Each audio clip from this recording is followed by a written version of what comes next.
রাজমহলে ছোট রানীর ঘরে জন্ম নিল সুন্দর ফুটফুটে এক মেয়ে সন্তান। বড় রানী মেয়ে জন্ম নেওয়ার খবর পেয়ে পরিকল্পনা করলো সেই শিশুটিকে মেরে ফেলার।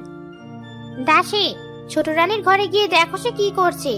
যদি দেখো ঘুমোচ্ছে বা ঘরে নেই, তাহলে ওর মেয়েটাকে সেখানেই শেষ করে দিয়ে এসো। আর হাতে সময় কম থাকলে তাকে বারান্দা থেকে ফেলে দিও, তখন উপর থেকে পড়ে মরে যাবে। আর না মরলে শিয়াল কুকুর তো আছেই তাকে মারার জন্য। জি রানী সাহেবা, আপনি যেমনটা বলছেন তাই হবে। এই রাজমহলে আমার সন্তানই হবে প্রথম সন্তান আর সবার বড় সন্তান। তার ভালোবাসার ভাগ আমি কাউকে নিতে দেব না। আমি আর ছোট রানী একসাথে গর্ভাবস্থায় গিয়েছি। সে কিভাবে সাহস পেল আমার আগে বাচ্চা জন্ম দেওয়ার? এই ভুলের মাসুল তাকে দিতেই হবে। একদম ঠিক বলেছেন। আমি এখনই যাচ্ছি ওই ভুলটাকে সারা জীবনের জন্য সহ্য দিয়ে আসতে।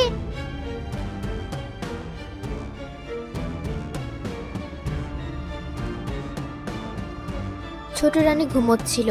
তার পাশেই তার সন্তানটিকে চাদরে মুড়ে রাখা হয়েছিল।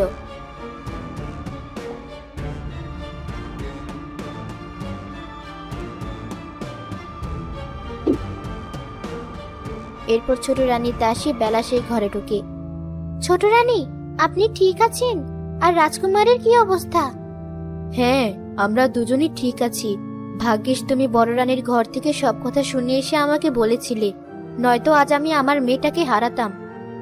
জি ছোট রানী, কিন্তু এভাবে আর রাজকুমারের জীবন ঝুঁকিতে ফেলা যাবে না। এখনই রাজামশাইকে সব খুলে বলতে হবে। দাঁড়াও বেলা, রাজামশাইকে এ ব্যাপারে বলে কোনো লাভ হবে না। তিনি বড় রানীকে অন্ধের মতো বিশ্বাস করেন। উল্টো আমার মেয়ের জীবনের ঝুঁকি আরো বাড়বে। কিন্তু ছোট রানী, এভাবেও তো রাজকুমারী নিরাপদ নয়। বড় রানী যদি জেনে ফেলেন রাজকুমারী এখনো বেঁচে আছে, তাহলে তিনি আবার চেষ্টা করবেন তাকে মেরে ফেলার। আমি তো সবসময় ভাবে রাজকুমারীকে বাঁচাতে পারবো না। আমি একটা বুদ্ধি পেয়েছি রাজকুমারীকে বাঁচানোর। কি বুদ্ধি? তোমার তো কোনো সন্তান নেই, তাই তুমি যদি আমার মেয়েটাকে নিয়ে গিয়ে পালো, তাহলে তোমারও সন্তানের অভাব পূরণ হবে। আর আমার মেয়েটাও বেঁচে থাকবে, সাথে ভালো দুজন মা বাবাও পাবে। এ কি বলছেন ছোট রানী? আমার মতো গরিবের ঘরে রাজকুমারী বড় হবে? সে তো কিছুই পাবে না ঠিক মতো। তার অনেক কষ্টে বড় হতে হবে। আর যদি ওর কোনো ক্ষতি হয়, তাহলে তো আমি নিজেকে কোনোদিন ক্ষমা করতে পারবো না। তুমি বেঁচে থাকতে আমার মেয়ের কোনো ক্ষতি হবে না আমি নিশ্চিত। আর আমার মেয়ে আমার মতোই হবে, যে কিনা কষ্ট করে বেঁচে থাকতে পারে। তাই তুমি কোনো চিন্তা করো না, ও ভালোই থাকবে তোমার কাছে। এই নাও, ওকে কোলে তুলে নাও। আর আজ থেকে ওকে নিজের মেয়ে বলে পরিচয় দিবে সবার কাছে। ছোট রানী, আপনাকে যে কি বলে ধন্যবাদ দিব। আপনি আমার এতদিনের আশা পূরণ করেছেন নিজের কোল খালি করে। ও যতদিন পর্যন্ত তোমার কাছে আছে, ততদিন পর্যন্ত আমার কোল খালি হবে না। আমার কোল খালি হতো তখন বড় রানী যদি ওকে মারার সুযোগ পেত। এখন তুমি ওকে যত্ন আর ভালোবাসা দিয়ে নিজের মেয়ের মতো বড় করবে। ভয় পেও না, ও আজ থেকে তোমারই মেয়ে। আমি কখনো ওর দাবি নিয়ে তোমার কাছে আসবো না। ধন্যবাদ। আমি তাহলে আসি। আমি ওকে আপনার রেখে যাওয়া নামেই ডাকবো, চাঁদের মতো ফুটফুটে মেয়ে চাঁদনি। বেলা চাঁদনিকে নিয়ে রাজমহল থেকে বেরিয়ে গেল। সকালে সবাই বুঝলো যে রাজকুমারী হারিয়ে গেছে। সব দোষ বেলার উপর পড়ল যে সেই রাজকুমারীকে নিয়ে পালিয়েছে। এভাবে কয়েক বছর কেটে গেল। রাজকুমারীও বড় হতে থাকলো।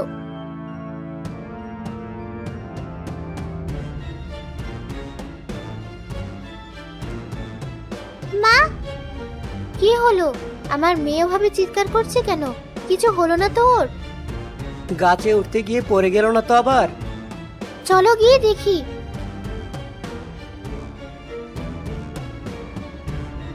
মা, বাবা, তোমরা এসেছো? দেখো, আমার পাটা বোধহয় এবার ভেঙে গিয়েছে। তোকে কতবার বলেছি একা একা গাছে না উঠতে। তোর বয়স 15 হতে চললো এবার, তবু আমার কথা শুনিস না কেন? কি করব? গাছে না উঠলে আমার ভালো লাগে না। এত বড় হয়েছিস তবুও বাচ্চাদের মতো কথা। এবার ভালো হয়েছে, পা ভেঙে ঘরে বসে থাক এখন। তোর গাছে ওঠার শখ আজীবনের জন্য মিটে যাবে। মাথায় যে ব্যথা পাসনি তাই বেশি। এভাবে বলছো কেন? সামান্য গাছ থেকে পড়ে গিয়ে পা ভেঙে ঘরে বসে থাকবে, এ কেমন কথা? আমি দেখছি কি হলো ওর পায়ের। হ্যাঁ বাবা, তুমি দেখো ভালো মতো। মা শুধু শুধু আমাকে ভয় দেখায়। পাটা শুধু মচকে গিয়েছে হালকা, কয়েকদিন বিশ্রাম নিলে ঠিক হয়ে যাবে। তোমরা চিন্তা করো না। তার মানে আমি আবার কয়েকদিন পর গাছে উঠে বসে থাকতে পারবো? শুনেছো তোমার মেয়ের কথা? এতবার ব্যথা পাওয়ার পরও ওর শিক্ষা হয় না। আবার নাকি গাছে উঠে বসে থাকবে। ওর এই স্বভাবের কারণে আমার খুব ভয় হয়। না জানি কবে গাছ থেকে পড়ে ওর বড় কোনো ক্ষতি হয়ে যায়। এর থেকে পা দুটো ভেঙে ঘরে বসে থাকতো, আমার চোখের সামনাসামনি থাকতো, তবুও আমি শান্তি পেতাম। দেখেছো বাবা, মা আবার উল্টোপাল্টা কথা বলছে। তাই তো, মেয়েকে কেন এসব বলে ভয় দেখাও? ও ভয় পেলে তো ভয় দেখাবো। তুমি আর মেয়েকে লাই দিও না তো, তোমার লাই পেয়েও বেড়েছে বেশি। তুই বল আমাকে, সারাদিন গাছের উপরে বসে থেকে কি এমন মজা পাস? কি এত কাজ থাকে তোর ওখানে? তুমি এসব বুঝবে না মা। গাছের উপর উঠে আমি পাখিদের সাথে কথা বলি, এমনকি গাছও আমার সাথে কথা বলে মাঝে মাঝে। মেয়েটার মাথা বোধহয় এবার পুরোপুরি গেছে। আমার মনে হয় ওর মাথাতেও বাড়ি লেগেছে ওর এবার। তুমি আরেকটু ভালোভাবে ওর মাথায় হাত দিয়ে দেখো তো। তুমি তো জানতে চাইলে কারণ, এখন আমি কারণ বলার পরও সব দোষ আমার। বেলা, আমি সে কবে বলেছিলাম তোমার মেয়েটাকে গাছের উপর একটা ঘর বানিয়ে দেই, ওখানেও নিরাপদে থাকবে, খেলবে, পড়ে যাওয়ারও কোনো আশঙ্কা থাকবে না। কিন্তু তুমি আমার কোনো কথাই শুনলে না। এমনিতেই ওকে বাড়ির আশেপাশে খুব কম দেখা যায়। বানরের মতো গাছে ঝুলে থাকে সারাক্ষণ। গাছে ঘর বানিয়ে দিলে তো ওকে সত্যিকারের ঘরে পাওয়া যাবে না আর। না মা, যাবি, আমি কথা দিলাম। তুমি যদি বাবাকে গাছ ঘর বানিয়ে দেওয়ার অনুমতি দাও, আমি দূরে কোথাও যাব না। আর তুমি যখনই ডাকবে তখনই আমি গাছ থেকে নেমে আসব। তুমি রাজি হয়ে যাও, শক্ত করে উঠোনের বড় গাছটায় ঘর বানিয়ে দেব, আর সাথে একটা মই লাগিয়ে দেব, যাতে আমাদের মেয়েটা নিরাপদে আর আমাদের চোখের সামনে থাকে। ওর পড়ে যাওয়া নিয়ে আমাদের আর ভয় পেতে হবে না। ঠিক আছে, তোমরা যখন এত করে বলছো আমি রাজি।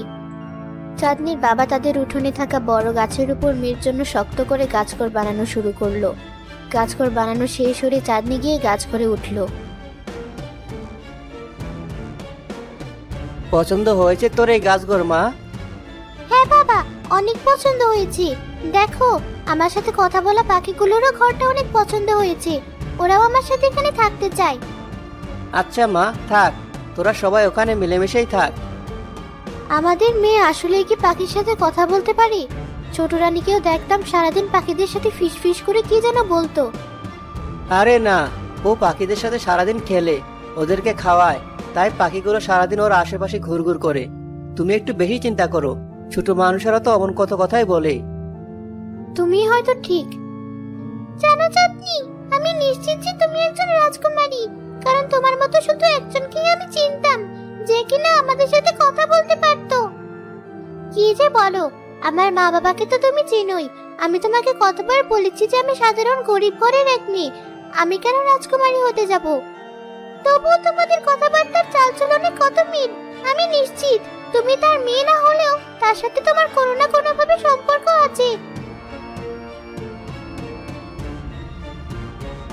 চাঁদনি, ছোট একটা ছেলে বিপদে পড়েছে, রাস্তায় দাঁড়িয়ে কাঁদছে, তুমি ওকে সাহায্য করো। কোথায়? ঠিক আছে, আমি এখনই যাচ্ছি। মা, আমি আসছি একটু পর। বেশি দূরে যাস না। বাবা, বোন, কোথায় তোমরা? আমি হারিয়ে গিয়েছি, আমার ভয় করছে, খুব খিদে পেয়েছে আমার। তুমি কি এই ছেলেটার কথাই বলেছিলে? হ্যাঁ, এই ছেলেটাই।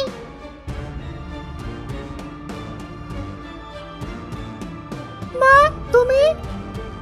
না, আমি তোমার মা না। তোমার কান্নার শব্দ শুনে এখানে এসেছিলাম। কি হয়েছে তোমার?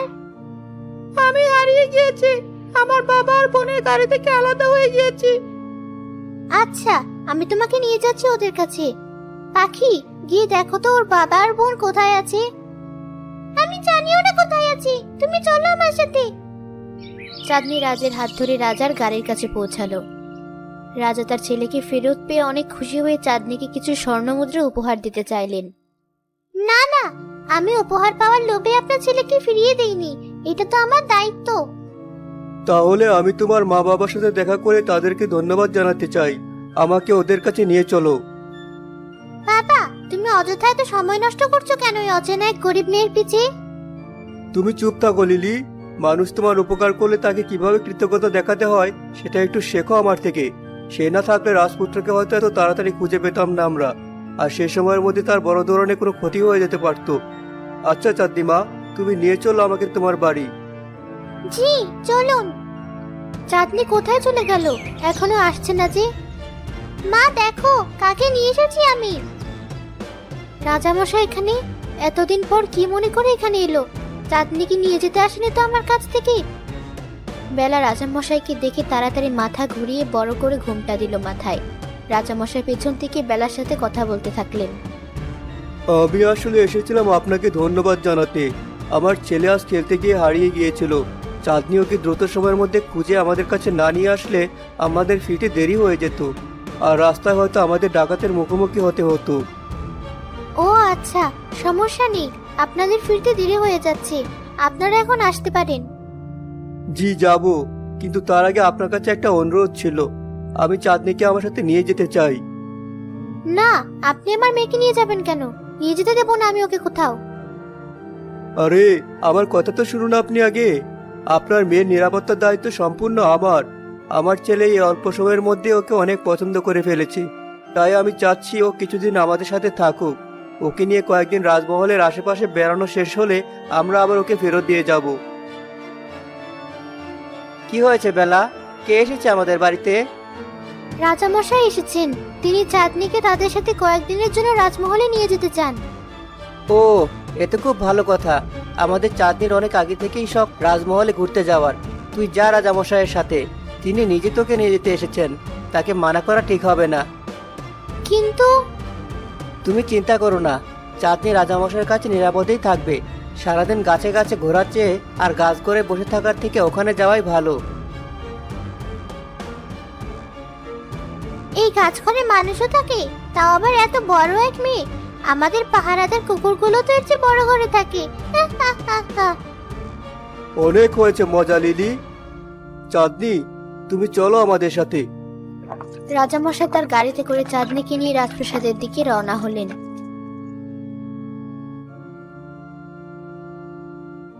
এই মেয়েটাকে কোথা থেকে আপনি উঠিয়ে আনলেন? ভালোভাবে কথা বলো। তোমার দেখা দেখি তোমার মেয়েও সব আদব কায়দা ভুলে যাচ্ছে। এই মেয়েটা না থাকলে আজ হয়তো আমি আর রাজপুত্রকে ফিরে পেতাম না। তোমার উচিত ওর প্রতি কৃতজ্ঞতা প্রকাশ করা। মোহরের লোভে হয়তো এমনটা করেছে। কটা মোহর দিয়ে দিলেই পারতে। কি দরকার ছিল এমন একটা মেয়েকে রাজমহলে তুলে আনার? আমি তাই করতে চেয়েছিলাম, কিন্তু ও সাধারণ 8-10টা মেয়ের মতো না, তাই ওকে রাজমহলে নিয়ে এসেছি। আর রাজপুত্র ওকে অনেক পছন্দ করেছে। তুমি তো জানোই, রাজ কাউকে সহজে পছন্দ করে না, এমনকি তোমাকে আর লিলিকেও না। তাই ওকে এখানে নিয়ে আসা। হ্যাঁ হ্যাঁ, করুন আপনার যা ইচ্ছা। আয় লিলি, ভেতরে আয় তুই।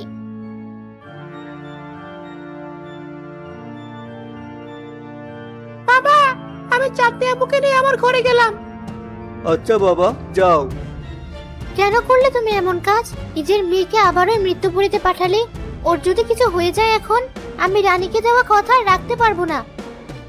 আমি কিভাবে বুঝবো এই সেই রাজা? তুমি তো আমাকে কিছু বললে না তখন। সুযোগ পেলে তো বলবো। এখন যদি ওর কিছু হয়ে যায়, অথবা রাজা যদি আমার কাছ থেকে ওকে কেড়ে নেয়, সব দোষ তোমার। আপু দেখো, এটা আমার বিছানা, আর এটা আমার মায়ের ঘর। তোমার মা কোথায়? আমার মা 2 বছর আগে মারা গিয়েছে। কে যেন আমার খাওয়ার পানিতে বিষ মিশিয়ে দিয়েছিল, সেটা খেয়ে আমার মা মারা যায়। এরপর থেকে বাবা আমাকে সবসময় চোখে চোখে রাখে, কোথাও বের হতে দেয় না। এমনকি রাজমহলের ভেতরে আমাকে একা চলার অনুমতি নেই। আজ একটু একা বের হওয়ার সুযোগ পেয়েছিলাম, কিন্তু তবুও বেশিক্ষণ থাকতে পারলাম না। তোমাকে যে মারতে চেয়েছিল তার শাস্তি হয়েছে নিশ্চয়ই। না, সেই রাজমহলের ভেতরে আছে, তাই বাবার তো ভয়। এমনিতেও ছোটবেলায় আমার বোনকে নিয়ে একজন পালিয়ে গিয়েছিল, তার উপর আমাকে হত্যার চেষ্টা। এসব কারণেই। চিন্তা করো না, আমি যে কদিন আছি এর মধ্যেই আসল অপরাধীকে খুঁজে বের করব।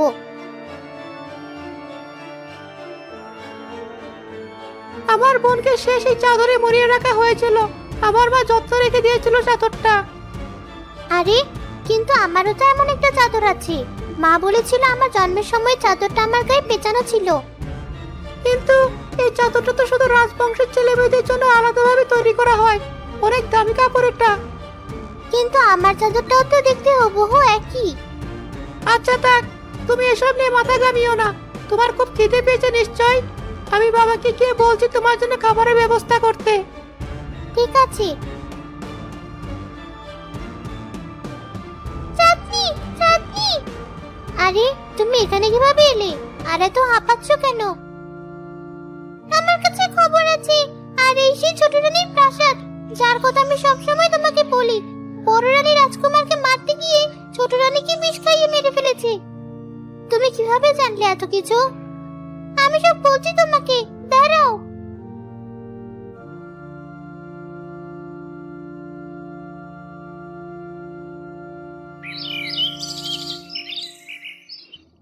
তোমার খাবার টেবিলে রাখা আছে, চলো খেতে এসো। ঠিক আছে, যাও, আসছি আমি। বড় টেবিলে বিভিন্ন ধরনের খাবার রাখা হলো সবার সামনে। সবাই মিলে সেখানে খেতে বসলো।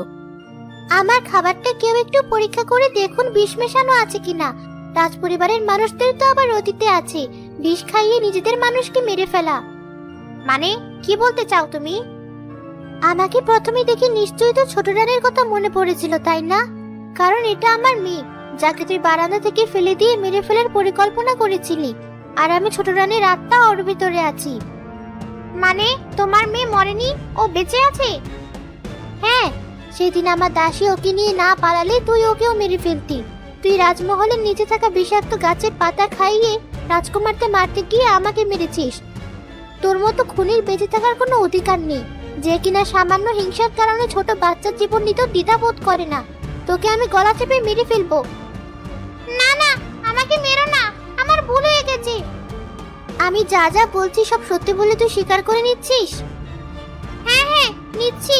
আমি করেছি তোমাকে খুন, তোমার মেয়েকেও আমি খুন করার আদেশ দিয়েছিলাম। রাজা মশাই, শুনলেন তো? পেয়ে গেলেন না আপনার আসল অপরাধীকে। এবার তাকে জেলে ভরুন, আমি আর অভিনয় করতে পারবো না। তার মানে তুমি আমার সেই হারিয়ে যাওয়া মেয়ে, আর এতক্ষণ ছোট রানীর অভিনয় করছিলে? হ্যাঁ, আসল অপরাধীকেই ধরে দেওয়ার জন্য। ভাগ্যিস পাখিগুলো সব ঘটনা রাজমহলের বাইরে থেকে দেখেছিল, আর ছোট রানীর মুখে বাকিটা শুনেছিল। আজ থেকে তুমি তাহলে রাজকুমারী হয়ে রাজ্যে থাকবে? না, আমার এত বড় রাজমহলে বন্দী হয়ে থাকার কোনো ইচ্ছে নেই। মাঝে মাঝে আমার ছোট ভাইটাকে দেখতে আসবো, আর আমার গরিব মা বাবার সাথে আমার কাজ করেই থাকবো। রাজা বড় রানীকে কঠোর শাস্তি দিলেন, আর চাঁদনির ইচ্ছা অনুযায়ী তাকে তার মা বাবার কাছে ফেরত পাঠালেন।